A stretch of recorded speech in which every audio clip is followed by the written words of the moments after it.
Hello everyone, welcome to week number 11, which is the penultimate week for this particular course. In the previous week we have talked about the properties of gas mixtures, where basically we talked about the mixture of non-condensable gaseous substances both in ideal and real sense, and we have seen how to calculate the properties of such kind of gas mixtures when the mixture is behaving like an ideal gas or when it is an amalgamation of several kind of real gases. In this week we are going to deal with the mixture of gases and vapors. That is, we are going to talk about the mixture where one or more components are condensable during a process, that is the one of the gaseous substance, though normally it may be under gaseous condition, but with change in the state, that is with a decrease in the pressure or increase in the decrease in the temperature or increase in the pressure, it can undergo a condensation process, whereas some other components of the mixture may be a non-condensable gaseous substance. The most common example of that one can be the atmospheric air only, because you know that in atmospheric air we have several non-condensable gases like oxygen and nitrogen are the most prevalent one, but we can also have some quantity of carbon dioxide and a few very small quantity of noble gases or gases like helium or neons. However, in atmospheric air, though in very small quantity, but still we can have water vapor as well, and therefore, when you pick up a fixed mass of atmospheric air and subject that to some kind of cooling process, then while the non-condensable part will remain remain as it is, that is, I should say, it should retain its gaseous phase. There will be only change in the temperature of that. Therefore, only the heat transfer that is taking place with that non-condensable part is only in sensible mode, but it is very much possible that the condensable part, that is the water vapor, may start to condense once the temperature drops below a certain value. And therefore, whenever you are dealing with a mixture like this gas and vapor mixture, just like the example of atmospheric air, we have to deal with several other parameters and their property estimation. Therefore, also we have to be very careful about the way we estimate their properties, because we just can't treat them similar to the mixture of gases which we have discussed in the previous week. So, this week we shall firstly be seeing different properties that we define for the gas vapor mixtures. Then we shall be seeing the ways to calculate those properties. Then I shall be introducing you to something known as a psychrometric chart, where we can represent different processes involving the gas vapor mixtures, and then we shall be seeing the application of this one in engineering sense. And what is the biggest application of gas vapor mixtures? Of course, in the field of air conditioning, because whenever we are talking about any air conditioning application, like the studio where I am sitting, here I have an air conditioning running, but the objective of this air conditioner is not to control the temperature alone, rather also to control the humidity or moisture content of this air, and therefore, it is operating over the air that is covering the entire volume of this room, which has both the condensable and non-condensable part, and therefore, it is dealing with a gas vapor mixture. Of course, the air conditioner itself, or inside the air conditioner, we have something very similar to a refrigeration system, that is, we are having some kind of refrigerant which is passing through a common vapor compression refrigeration system. There is condenser, there is evaporator, there is condenser, there is a compressor, and there is also an expansion valve. But the refrigerant is treating this particular room as its cooling chamber, from where it is going to pick up the heat in the evaporator, and while picking up the heat, it has to deal with a gas vapor mixture. Of course, the gas vapor mixture is not coming in direct contact with the refrigerant, but to what temperature we should set the refrigerant or we should set the evaporator, that is dependent on the properties of the gas vapor mixture. And therefore, we are going to take this atmospheric air as the biggest example of a gas vapor mixture, and whatever we are going to discuss in this week, we are going to consider only a mixture of water vapor and some non-condensable gases similar to air. However, I should clarify at the beginning itself, whatever we are discussing here, that is equally applicable to any other mixture of gas and vapor. Now, atmospheric air can be visualized to be or can be viewed to be a combination of two types of substances. So, if we write atmospheric air, we can see there is a part which is the non-condensable one and there is a part which is water vapor. So, we have the water vapor part which is condensable and the remaining all the non-condensables that we are going to club together into something conventionally called dry air, which is the combination of all the non-condensable elements. The term dry air is used because if we remove the entire quantity of water vapor from the atmospheric air, the thing that is left that conventionally called dry. So, dry air is the part of the atmospheric air after removing the water vapor. It is a combination of non-condensable gases and therefore, whenever you are treating any air conditioning process, then generally the quantity of dry air that remains constant. In fact, forget about the air conditioning application, even when we are talking about our open atmosphere, generally the quantity of dry air, that is the mass of non-condensable present there, that does not vary by a very significant amount. The variation can mostly be neglected. Whereas, the quantity of water vapor that keeps on changing throughout the day, throughout seasons, and also with the location that keeps on varying at a particular time as well. Therefore, the water vapor part that keeps on varying and accordingly the water vapor plays a big role in deciding our comfort level. We know that when the water vapor or the moisture content in the air is too high, we feel quite uncomfortable, whereas when the moisture content is too low, then the air keeps on absorbing water vapor from our body, and that may not be also the most comfortable situation for this. So, in a nutshell, the atmospheric air comprises of two parts, one is dry air whose mass generally remains constant, other is the water vapor whose mass keeps on changing. Now, in air conditioning application, generally we are concerned about the temperature range of minus 10 degrees C to 50 degrees C. So, we are always bothered about this particular temperature range, or we hardly go outside this particular temperature range minus 10 to 50 degrees Celsius. And within this particular temperature range, we can often treat this dry air part to be an ideal gas. So, here for our purpose, our discussion purpose, we are going to assume this dry air to be an ideal gas with constant specific heat of Cp equal to 1.005 kilojoule per kg Kelvin. This is not a bad assumption, because if you look at this particular table, here the magnitude of specific heat Cp for dry air is shown with temperature, and you can see as minus 10 to 50 degrees Celsius we move on, the change is quite small, it is changing in the third decimal place. That is over this 60 degree Celsius temperature range, the variation is only about plus minus 0.2%, and therefore, we generally going to stick to this particular value of 1.005 kilojoule per kg Kelvin, and we shall be treating this dry air part as an ideal gas with this constant specific heat. Therefore, the enthalpy for the dry air part, this symbol dA, this suffix we are going to use to denote dry air. So, dry air we shall be denoting with dA, whereas water vapor we shall be denoting with Wv. So, if we want to calculate the enthalpy for dry air at any particular temperature, we can often calculate this one as Cp into T minus T reference, and the common choice for reference temperature is equal to 0 degree Celsius, and therefore, we can easily write this one as Cp into T, where T is expressed in Celsius. This is an important term that you should remember. Here we are writing this T, though we are using capital T, which generally represent the absolute temperature.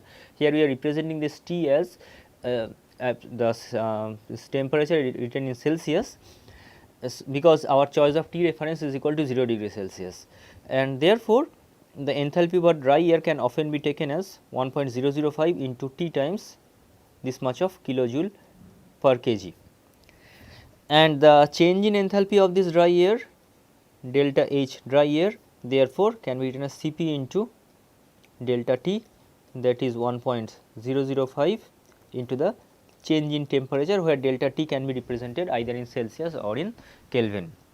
But if we want to use a British unit or FPS unit, the Cp has to be represented in FPS terms. So, the dry air part is very easy to deal with.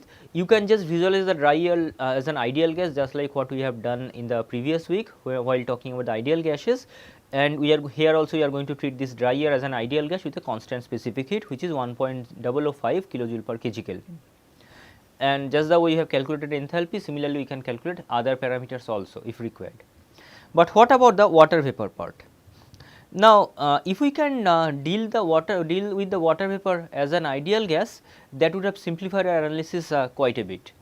And thankfully, below this 50 degree Celsius temperature range, we can actually consider or assume water vapor to be an ideal gas as well, without incurring too much of error, because the saturation temperature, saturation pressure for water vapor or water at 50 degree Celsius is 12.3 kilopascal. You know that when you are talking about water vapor at a temperature below this for this given pressure, or at a pressure above this for this given temperature, it will be in the superheated condition.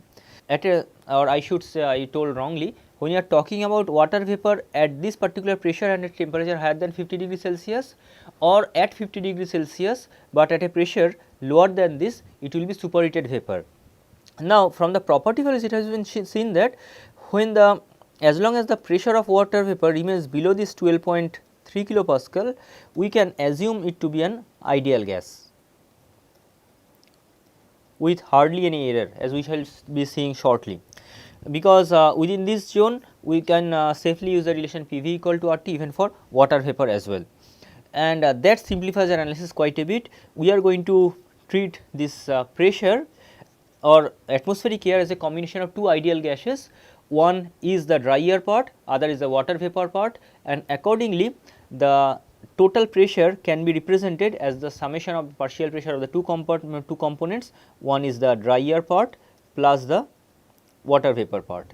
So, the total atmospheric pressure is a summation of the partial pressures of dry air and water vapor, because we are assuming the dry air part and also the water vapor part as ideal gas. While it is not very surprising that the dry air is behaving like an ideal gas, but it may be a bit surprising with the water vapor, but that is actually a great relief to us, as we do not have to go to the tables to calculate the properties of water vapor. We can easily calculate this by assuming this to be an ideal gas.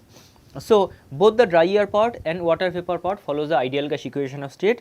Like if we take a certain volume of atmospheric air, often called the moist air, the dry air is without the water vapor, and when we mix water vapor with dry air, this mixture is often called the moist air. So, if we take a particular quantity of moist air and we measure the corresponding volume and the temperature of the moist air, then we can easily apply the ideal gas equation of state over the entire mixture. Like if we talk about the mixture, then if Pm refers to if P refers to the total mass of pressure of the mixture and V is the volume, then this should be equal to N into R bar into T, whereas this is for the total mixture, that is total moist air. Similarly, for the dry air part, we can write the partial pressure into the total volume into the number of moles of this dry air into R bar into T, and similarly for the water vapor part, its partial pressure into V will be equal to number of moles of water vapor into R bar into T. So, we are going to treat both of them as an ideal gas as long as the water remains in the vapor state. Now, for water, how to calculate enthalpy, that we have seen here. What about the for dry air, we have seen this. What about the water vapor part? For the water vapor part also, we can go by a route something similar to this, or another thing is the help of the TS diagram that I have shown here. Of course, we are assuming water vapor to be an ideal gas, that means its enthalpy should be a function of only temperature, and thankfully that is what we can see here. See, several constant enthalpy lines are shown here, these pink lines, and in this superheated side below 50 degrees Celsius, of course, that is below this particular temperature level, these lines are almost horizontal. That means, this constant enthalpy lines also represents isothermal condition, and therefore, if we draw an isotherm which will be a horizontal line, this in the superheated zone both temperature and enthalpy remains constant along this line, and therefore, enthalpy for water vapor on the superheated side, say we want to get the enthalpy for this particular point, while the entropy changes along this isotherm or along this constant enthalpy line, but enthalpy does not change, and therefore, the enthalpy at this particular saturated vapor point can be easily be used for the value of enthalpy along any point in this line. And hence, we are going to take enthalpy for water vapor for a given temperature and low pressure, or I should say low value of this partial pressure of water vapor to be equal to, as per our notation, Hg corresponding to the temperature. This is, or I should not write equal to, this should be almost equal to or nearly equal to. So, we are going to directly take H for water vapor to be equal to Hg for that given temperature, but condition is temperature has to be lower than 50 degree Celsius, which is generally true for air conditioning application, and also the partial pressure for water vapor has to be low, which is also true, as we shall be seeing very shortly. And of course, we can also use the relation similar to the dry air part, that is generally Hg for water at vapor at 0 degree Celsius has got a value of 2500.9 kilojoule per kg, and Cp for water vapor over this entire range can be assumed to be constant over this range of minus 10 to 50 degree Celsius. It is 1.82 kilojoule per kg Kelvin. So, one option of taking the enthalpy for water vapor is equal to Hg for that given temperature. The second option is we can use these values of Cp and Hg at 0 degree Celsius, very similar to the way we have calculated for dry air. There we shall be writing H for water vapor is equal to Hg at 0 degree Celsius plus Cp for water vapor into T minus 0, that is 2500.9 plus 1.82 into T, where T again is Celsius, this much of kilojoule per kg. So, there are two ways we can calculate the enthalpy for water vapor. One is using the value of Cp, and other is to use the table and get the value of Hg corresponding to that temperature, because I repeat, with below this 50 degree Celsius constant enthalpy lines are also constant temperature lines, and therefore, enthalpy remains constant over this entire superheated zone, and hence we can take the value of Hg. If we compare these two approaches using this table, see if we take up say 20 degree Celsius. So, if we follow this approach, then this is the value. If we follow this approach, then this is the value. So, there is only 0.1 kilojoule per kg difference in absolute magnitude. Over this entire range, the maximum deviation is 0.6 kilojoule per kg or minus 0.6 kilojoule per kg, which is extremely small compared to the large numbers that we are talking about, and therefore, you can go by any one of the approaches. So, we have seen that now moist air is a combination of dry air and water vapor, both can be assumed to be ideal gas, and for both of them we now know how to estimate their enthalpies. Let us now move to some two terms which are very common, specific and relative humidity, or at least the term relative humidity must be well known to all of you, because whenever we hear any news bulletin or news bulletin about the local temperatures etc., they also keep on mentioning the relative humidity, and we also know that relative humidity high means it generally is very moist situation and may not be very comfortable situation. But what is the definition of relative humidity, that we shall be learning here, but before that this term specific humidity, or often called the absolute humidity or humidity ratio, that needs to be defined. So, we generally use a symbol omega to define the absolute humidity. The definition of absolute humidity is very simple.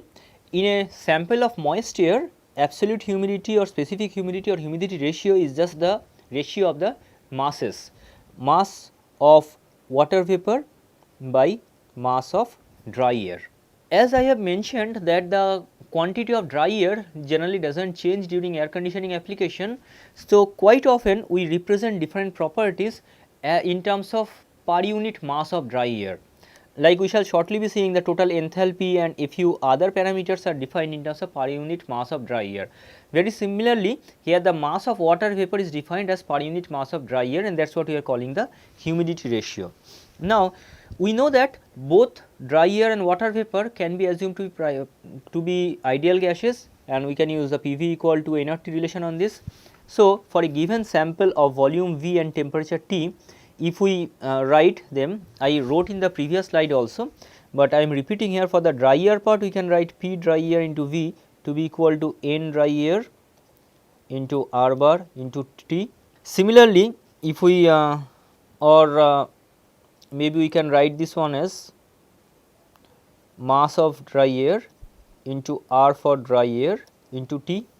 Similarly, P for water vapor into V will be equal to N for water vapor into R bar into T, that is equal to mass of water vapor into R for water vapor into T.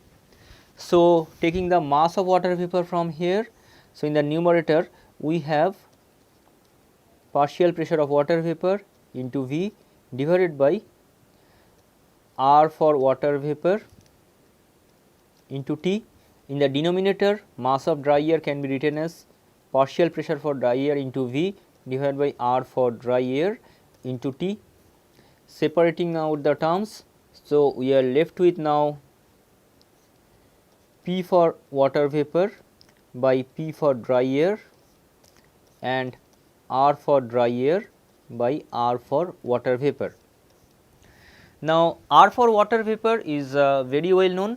We can easily convert this relation in terms of molecular weight as well, because we know that for any substance R is given as R bar by molecular weight. So, if we convert in terms of that, partial pressure for water vapor by partial pressure for dry air can be converted into molecular weight of water vapor by molecular weight of dry air. Now, molecular weight for water vapor we easily know, which is actually about 18. Molecular weight for dry air, how can we calculate? In the previous week we have learned, if we assume water vapor to be comprising of say 79% by nitrogen and 21% oxygen on molar basis, then by using the mole fraction and the molecular weight of nitrogen and oxygen individually, we can get the apparent molecular weight for this.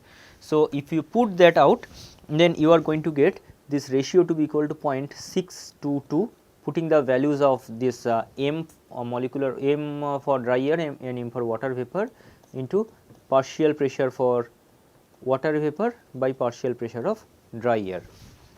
Now, we have also seen that as air is a combination of these two, so P is equal to total pressure, where P is total pressure is P water vapor plus P dry air. Therefore, P dry air, the denominator can be written as P minus P water vapor. So, replacing this, we are getting finally omega to be equal to 0.622 into P water vapor by P minus P water vapor.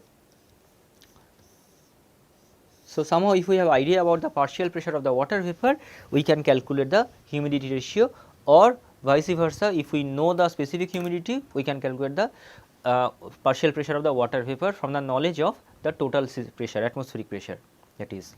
Now, we have the relative humidity. Let us say we have a certain sample of air, we know the pressure and temperature for this one. So, we know the total pressure, we know the total temperature, and at a particular instant of time its specific humidity is omega 1. So, corresponding to this omega 1, we know that it has some mass of dry air and some quantity of water vapor, let us say W water vapor 1 for this. Now, we keep on adding more and more water vapor to this. The mass of dry air remains unchanged, but the mass of water vapor keeps on increasing, and as the mass of water vapor keeps on increasing, then specific humidity also keeps on increasing. But as specific humidity increases, then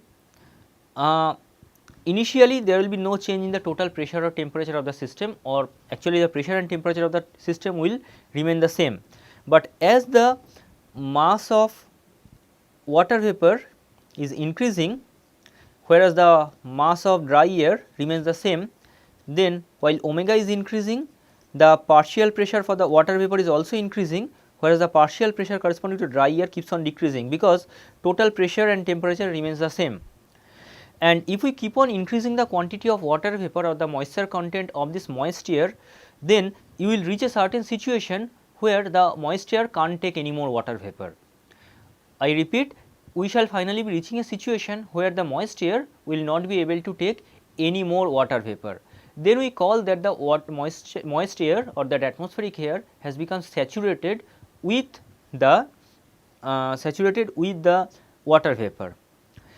In that condition, under the saturated condition, whatever partial pressure of water vapor that we have, let us say we call that should be the maximum partial pressure. Let us say we call this PWV max, that is the maximum partial pressure of the water vapor that we can have.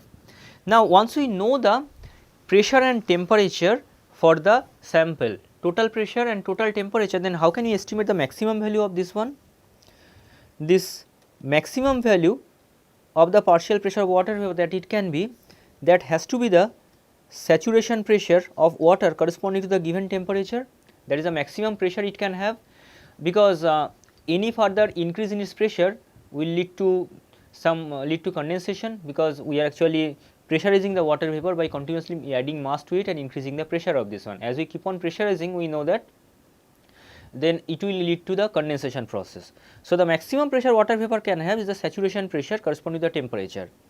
The relative humidity given by the symbol phi is defined as the ratio of the original partial pressure PWV, or maybe that it had at in a given sample, divided by this maximum partial pressure it can have at that particular temperature, or for a given temperature we can say that phi is given as phi PWV by saturation pressure corresponding to its temperature. Now, the other way we can write this one is, it can be written as omega divided by omega for the saturation condition. So, under this particular condition, let us say that the value of specific humidity is omega s.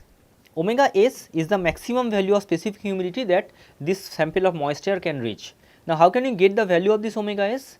Simply by replacing this partial pressure of water vapor in the previous expression with this maximum value.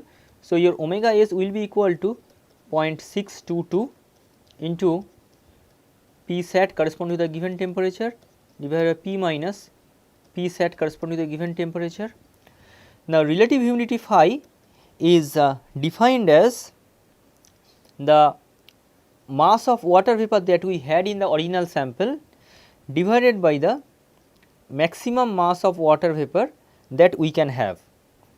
Now, what is now using the definition of the specific humidity, we can say that this mass of water vapor is equal to omega into mass of dry air. Similarly, the denominator can be represented as omega s into mass of dry air, as the mass of dry air is remaining unchanged. So, this is equal to omega upon omega s. So, this relative humidity is nothing but the ratio of the specific humidity to the maximum possible value of specific humidity which is possible with this sample at the given temperature. That also corresponds to the saturated condition.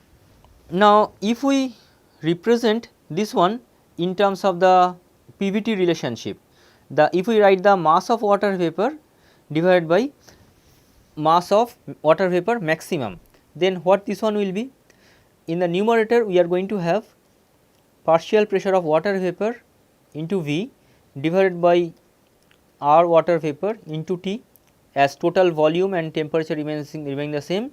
So, in the maximum condition it becomes P sat T into V divided by R water vapor into T. So, it then becomes partial pressure for water vapor by partial pressure at the given temperature. Therefore, phi can be represented in different possible ways. Relative humidity relates to the mass of water vapor present in a given sample divided by the maximum mass of water vapor that sample can hold, or the specific humidity to the maximum possible value of specific humidity, or the ratio of partial pressure of water vapor to the saturation pressure of water vapor at the given temperature. You can represent in whatever way that is comfortable to you, all will lead to the same result. Now, how can it relate these two quantities, the phi and omega? Omega, we already, for a given sample, let us say our specific humidity is omega and relative humidity is phi. Then what should be the relation? We know that omega is equal to 0.622 into P water vapor by P minus P water vapor. So, one possibility is that replace this P water vapor using the definition of phi, which will become phi into P sat corresponding to this temperature. Similarly, in the denominator also it becomes phi into P sat in terms of what at the given temperature. So, this is one possible relation. From the knowledge of relative humidity we can calculate specific humidity this way. Other possibility is that where we use the definition of phi and P water vapor we have. So, that partial pressure of water vapor let us substitute from the definition of omega. If we do that way, then it is going to be omega into total pressure divided by 0.622 plus omega into the saturation pressure corresponding to the given temperature. This way we can get another relation between the specific and relative humidities. The relative humidity is generally represented in percentage. It can vary from 0 to 1 or 0 to 100% because it is just a ratio, and in the denominator is always higher. So, the numerator can have the maximum value that is equal to the denominator, and that is why relative humidity can never be greater than 1.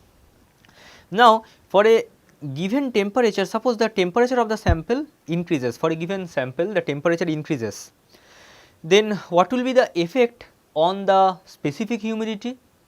Remember, specific humidity is a ratio of mass. As the temperature is changing, the mass of water vapor and mass of dry air, none of them are changing. Therefore, its specific humidity remains the same. What about relative humidity? Now, partial pressure for water vapor is the same because the masses are not changing, total pressure is also not changing. But as the temperature is increasing, the saturation pressure for a given temperature that also keeps on increasing, and therefore, relative humidity that keeps on decreasing. Therefore, when the temperature of a sample increases, its specific humidity remains constant, but relative humidity decreases. The reverse is true when the temperature decreases. What will be the effect of pressure? You think about that. I am leaving that to you. Next, I move to the term called the dry bulb temperature. Dry bulb temperature is nothing but the temperature of the air. The normal temperature that we can measure with a thermometer or by any temperature measuring device, that we generally call it dry bulb temperature. Here the term bulb refers to the bulb of a thermometer, mercury or whatever liquid filled thermometer that we use.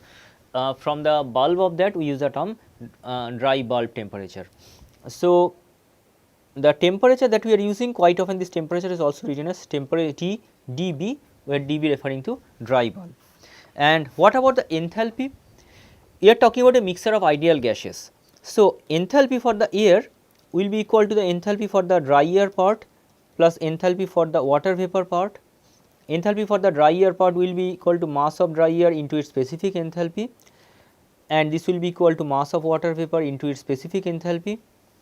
Now, if we divide everything by the mass of dry air, then we get the specific enthalpy for the moist air, and this is represented as per unit mass of dry air. So, here the specific enthalpy for the moist air we are writing in terms of, we are not dividing it by the mass of the total sample, rather we are dividing by the mass of the dry air only, because the water vapor part may keep on changing, but the dry air part generally remains constant. So, the right hand side will be equal to H for dry air plus mass of water vapor by mass of dry air into H for water vapor, that is H for dry air plus omega into H for water vapor, because this bracketed term is nothing but the specific humidity. And we now know how to estimate these values. H for dry air, as you have seen, can be written as 1.005 into the dry bulb temperature. I am not putting the subscript, but you can also use the subscript dB, whereas for the water vapor part it will be omega into, for water vapor what we have written earlier, 2500.9 plus 1.82 into the dry bulb temperature. So, this way we can get the enthalpy of the specific enthalpy of the moist air sample. Remember, this H water vapor which we are writing in this particular form, we can also write this H water vapor is equal to the Hg for that given temperature. As we have seen, both of them nearly gives you the same value. So, this is the idea. Here the moist air part is omega. Suppose if we are taking 1 kg of dry air then there will be omega kg of moisture and the total mass of the moisture will be 1 plus omega kg. So, we are having this as the total enthalpy, or I should say the specific enthalpy for the mixture. Just make a note of the unit that we are using here, kilojoule per kg of dry air. It is important to mention this dry air part in the suffix or in the denominator, because we are defining the specific enthalpy not in terms of per unit mass of the moisture, rather per unit mass of the dry air only. Let us quickly solve one problem just to see the application of this. Here we are talking about a room. The volume of the room is given, it is maintained at a temperature of 25 degree Celsius and 100 kilopascal, and its relative humidity is 75%. So, we have phi equal to 0.75, total pressure of the sample is 100 kilopascal and its temperature is 25 degree Celsius. I repeat, generally we use a symbol capital T to denote absolute temperature, but only when we are talking about air conditioning application, that is gas and water vapor mixture, then generally we keep on using capital T, but define everything in Celsius. Now, we have to define the partial pressure of dry air, the specific humidity, mass of dry air and the total enthalpy of dry air. So, we need to know the properties at this given temperature 25 degree Celsius. So, I have noted down the properties. Saturation pressure for this given temperature, where T is equal to 25 degree Celsius. From the saturation table we can get this to be equal to 3.1698 kilopascal, and Hg for water at this temperature of T equal to 25 degree Celsius is equal to 2546.5 kilojoule per kg. These values are taken from the table corresponding to the 25 degree Celsius. So, first we have to get the partial pressure of dry air. Then what is the partial pressure for water vapor? We know the relative humidity. So, use that definition. As per our definition, relative humidity is given as partial pressure for water vapor by P sat corresponding to the temperature, that is partial pressure for water vapor will be phi into P sat for that given temperature, that is 0.75 into P sat we have noted to be equal to 3.1698, that is coming to be 2.38 kilopascal. Hence, partial pressure for dry air will be equal to total pressure of the moisture sample minus partial pressure for water vapor, that is 100 minus 2.38, that is equal to 97.62 kilopascal. You can see the partial pressure for water vapor is such a small fraction, it is just about 2.3% of the total pressure, but still it can have a huge impact on the comfort level. So, the first answer that we have got. Now, we have to get the specific humidity. Specific humidity, we now know the relation. So, we can calculate this one to be equal to 0.622 into P for water vapor by P for dry air. So, it is putting this equal to 0.0152 kg per kg of dry air. You can write dA or you can write dry air. So, this is the specific humidity or humidity ratio. Now, I have to calculate the mass of dry air. To get the mass of dry air, we need to know the total volume. Total volume of the sample is given as 5 into 5 into 3, that is 25 into 3, that is 75 meter cube is the total volume of the room. And as we are talking about a mixture of two ideal gases, therefore, each of the gas is occupying the entire volume, both the dry air part and the water vapor part. So, if we apply the ideal gas equation of state on the dry air part, then we can write P dry air into volume will be equal to the mass of dry air into R for dry air into the temperature for this room. So, mass of dry air then should be equal to P dry air into V by R dry air into T. Now, partial pressure for the water vapor part we have just calculated to be equal to 97.62 into 10 to the power 3, total volume is 75. R for dry air is 287 that you can calculate, it is 287 joule per kg Kelvin, and temperature here of course we have to go for the absolute temperature because in the idealized equation of state we use absolute temperature. So, it is 25 plus 273, putting the numbers, the mass of dry air will be 85.61 kg. If you want to calculate mass of water vapor, how can we calculate that? You now know omega, you know mass of dry air, so it will be nothing but omega into mass of dry air, which is just 0.0152 times 85.61, which will be coming as 1.3 kgs. So, this is the third result that we are looking for, and finally, we have to get the total enthalpy of the dry air. Total enthalpy of not dry air, I want to calculate the total enthalpy of the air sample. Now, we know that specific enthalpy for the sample is defined as H for the dry air part plus omega into H for the water vapor part. For the dry air part, it is Cp into the dry bulb temperature, which is 25 degree Celsius in this case. Remember, here this T has to be in Celsius because we are actually writing T minus T reference, and T reference is 0 degree Celsius, plus omega into, here we can use the value of Hg for that given temperature which we have noted down, or the other way we can also write this as Cp T into omega into that relation that we have used earlier, 2500 in the previous slide that we have written 2500.9 plus 1.82 T. I would request you to calculate this particular number because Hg I have already given to be 2546.5. You put the value of T equal to 25 here and check what values you are getting. I think you are going to get something like 2546.4, that is almost same. So, putting the values, Cp for air is 1.005 and T is in 25 degrees Celsius. So, you are going to get this to be equal to 63.8 kilojoule per kg of dry air. So, then total enthalpy will be equal to mass of dry air into this mass of dry air we have calculated, and specific enthalpy for the moisture sample also we have got, it is 5461.918 kilojoule is the total air for the total enthalpy for the sample.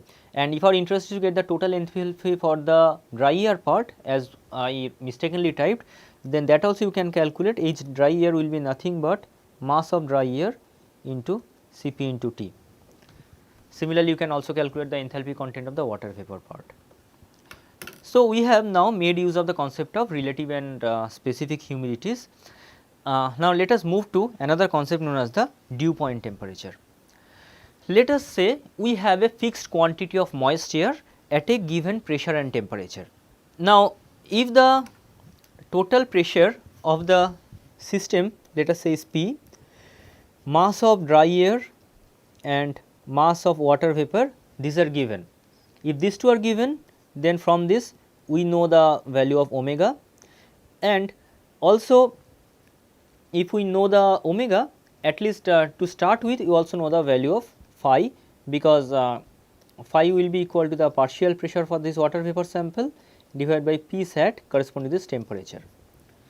Now, as the masses, we are not going to change the mass, and as we are not going to change the mass, so partial pressure for and also the total pressure remaining constant, therefore, the partial pressure for the dry air part and partial pressure for the water vapor part, they also remains the same. So, I repeat, we have a sample of a fixed quantity of moist air that we have, which contains some fixed quantity of dry air and water vapor. We are maintaining the pressure and also the masses of both constituents the same, and therefore, its specific humidity and also the partial pressure for both the components remain constant. Now, we start lowering the temperature. So, this is the point where we are initially present, this is the temperature. So, initially the substance is actually superheated corresponding to its water vapor. Here this graph we are plotting this TS diagram only for the water vapor part. So, for the given pressure, that is given partial pressure of the water vapor, and for the given temperature it is actually superheated. Now, maintaining system pressure and the masses the same, we just keep on lowering the temperature. As the temperature is getting lowered, it will follow the isotherm just shown here, something like this. So, initial temperature say is T1 like shown here, and here we have plotted the isotherm which corresponds to this P water vapor. As it keeps on decreasing, it is becoming increasingly closer to the saturated vapor line, and then at certain temperature it will reach this point number 2, where it actually reaches the saturated vapor point. Now, as we are moving from point 1 to point 2, what is happening to the specific and relative humidities?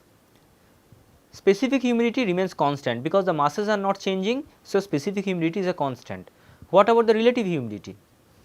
During this process, as we are moving from 1 to 2, the temperature is decreasing, therefore, the saturation pressure corresponding to the temperature, that is also decreasing, but the partial pressure for water vapor, that remains constant, and therefore, your relative humidity, that in just look at the expression, here the numerator is constant, but the denominator is decreasing.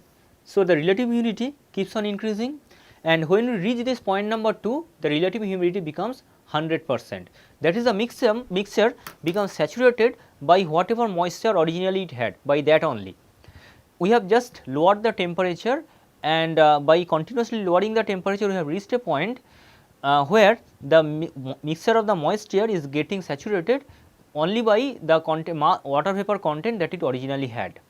This particular temperature, this temperature point T2 is known as the dew point temperature.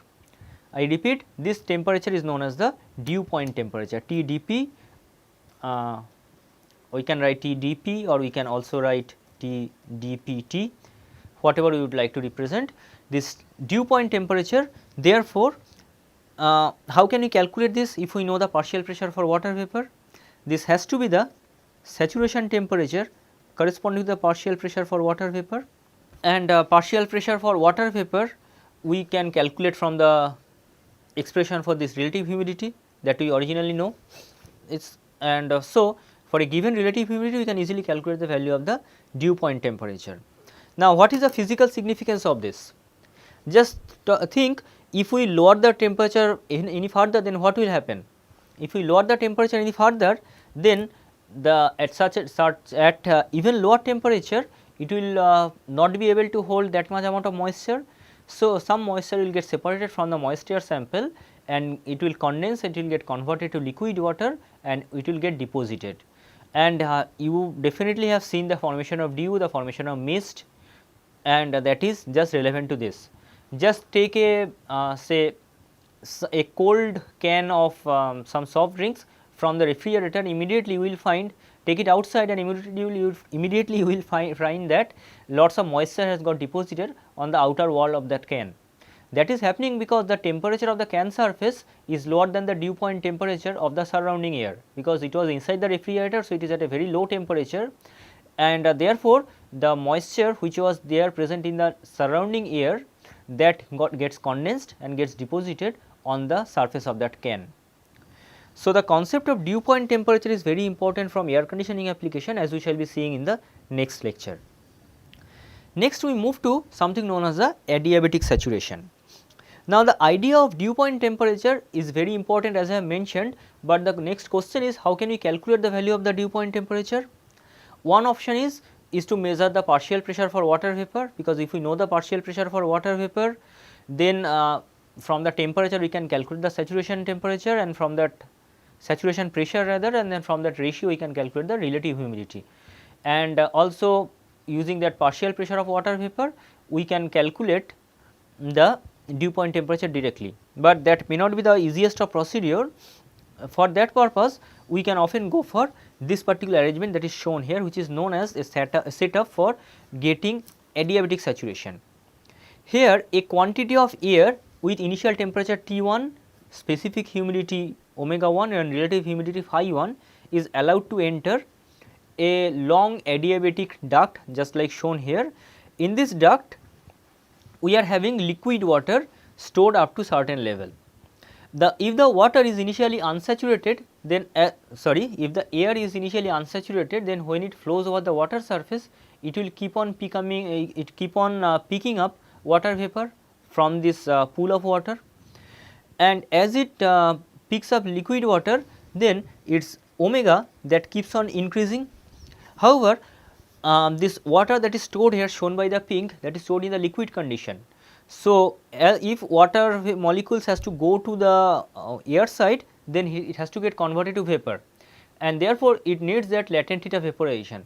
That latent heat of vaporization, as this duct is ideally insulated, it is perfectly adiabatic, then this latent heat of vaporization will be coming from the body of this air only and also from this liquid water. So, the temperature of air and liquid water both keeps on decreasing, and finally, it is, if the channel is sufficiently long, we can expect that the outlet condition, we are going to get a 100% saturated mixture, that is, it will come out with a relative humidity of 100% and omega 2 also will be greater than omega 1, and T2 will be, it will be lower than T1 or higher than T1. It will be lower than T1 because both water and air has lost energy in order to supply that latent heat of evaporation to the water vapor, and therefore, the temperature will fall, specific humidity will increase, while the mass of dry air remains the same, and relative humidity finally reaches 100%. Now, of course, some quantity of water is getting lost from the liquid side. So, you need to make up for that liquid water at that same temperature T2. Now, the temperature T2 at which it is coming out, this temperature is often known as the adiabatic saturation temperature, and if we represent the process on a TS plane, this is the point from where we are starting. Remember, we are not following any constant temperature or constant pressure process, because temperature is decreasing, whereas the pressure of our water vapor will increase as more and more mass of water vapor is getting added to this. So, we shall be finally reaching a point like this. This is your dew point temperature, and this point number 2 that we are reaching, that is called the adiabatic saturation temperature.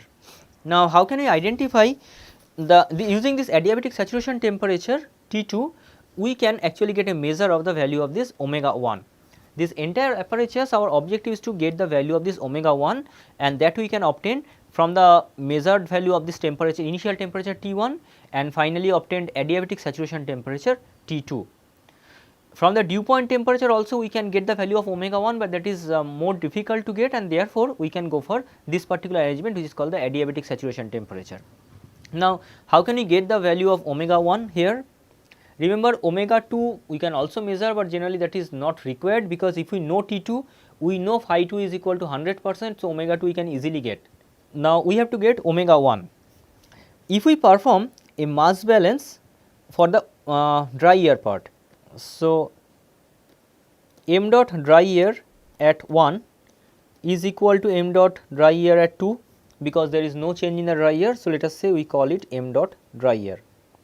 Now, we perform mass balance for water vapor side.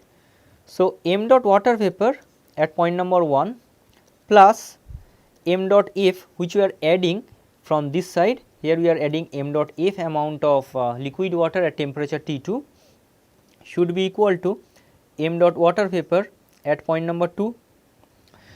Now, using the concept of omega 1 and omega 2, we can say that this m dot water vapor can be written as m dot water vapor at 1 can be written as omega 1 into m dot dry air plus m dot f, should be equal to omega 2 into m dot dry air. That is, from there m dot f, the mass of makeup liquid that we have to supply, is equal to omega 2 minus omega 1 into m dot dry air. Now, you have to perform an energy balance. As there is no other source of energy and this chamber is insulated, so we can write E dot in has to be equal to E dot out. Now, how much energy we are adding? The amount of energy we are giving initially is m dot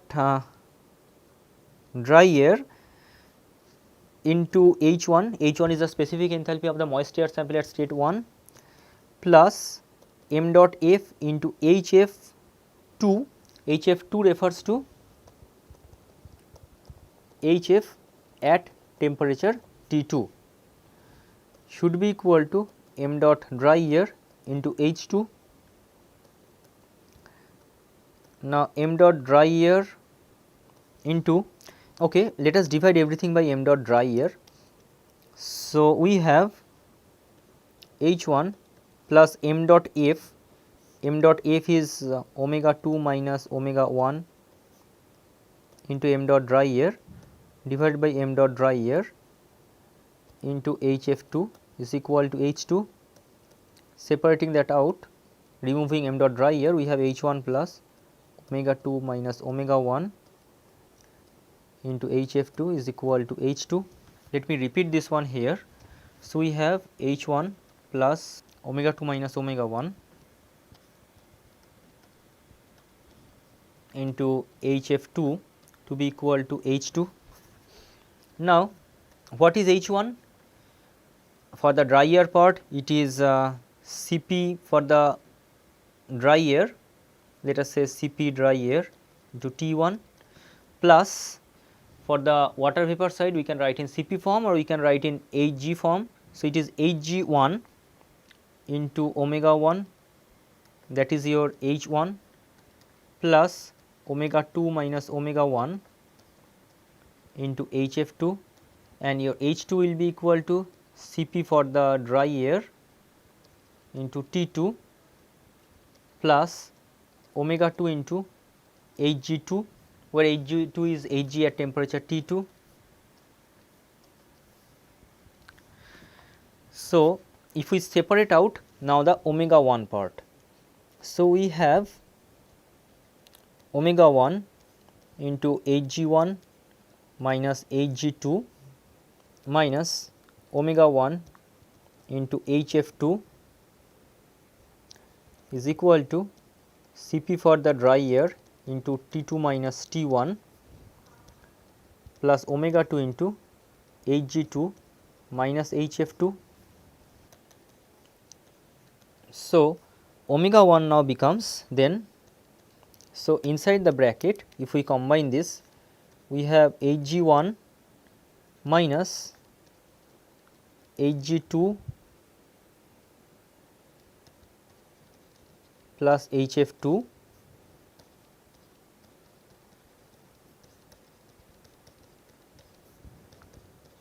omega 2 into HF2 Hg2 minus HF2 is what?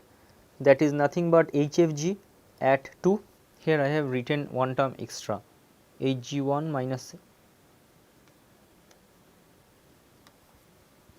sorry, omega 1 Hg1 minus omega 1 HF2. So, that term I wrote wrongly, fine. Then it becomes even shorter, Hg1 minus HF2, which gives you final value of omega 1 to be equal to Cp for dry air, which is nothing but 1.005 into the change in temperature T1 and T2 both are known quantities, plus omega 2 into HFG2 by Hg1 minus HF2. Now, what are the parameters that we have to measure? We have to measure T1, the initial temperature, and once we know T1, then your Hg1 is Hg corresponding to this T1. We have to measure T2, the final temperature, and once you measure final temperature, then HF2 is HF corresponding to this T2, and HFG2 is HFG corresponding to this T2.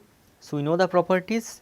Cp for dry air is 1.005 kilojoule per kg, we know, but what about omega 2? How we can get omega 2? Remember, omega 2 corresponds to saturated air, that is the maximum specific humidity it can have at this temperature T2.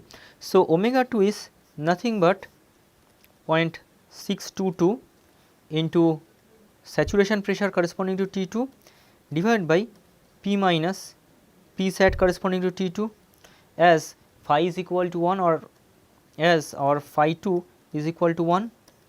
P sat corresponding to T2, that also we can get. So, we just have to measure the two temperatures T1 and T2. The T1 is the initial temperature of the sample, T2 is the final temperature once it comes out after becoming saturated under this adiabatic condition, the adiabatic saturation temperature basically, and then by getting certain property values corresponding to this temperature T1 and T2, we are getting the measure of initial specific humidity, that is omega 1.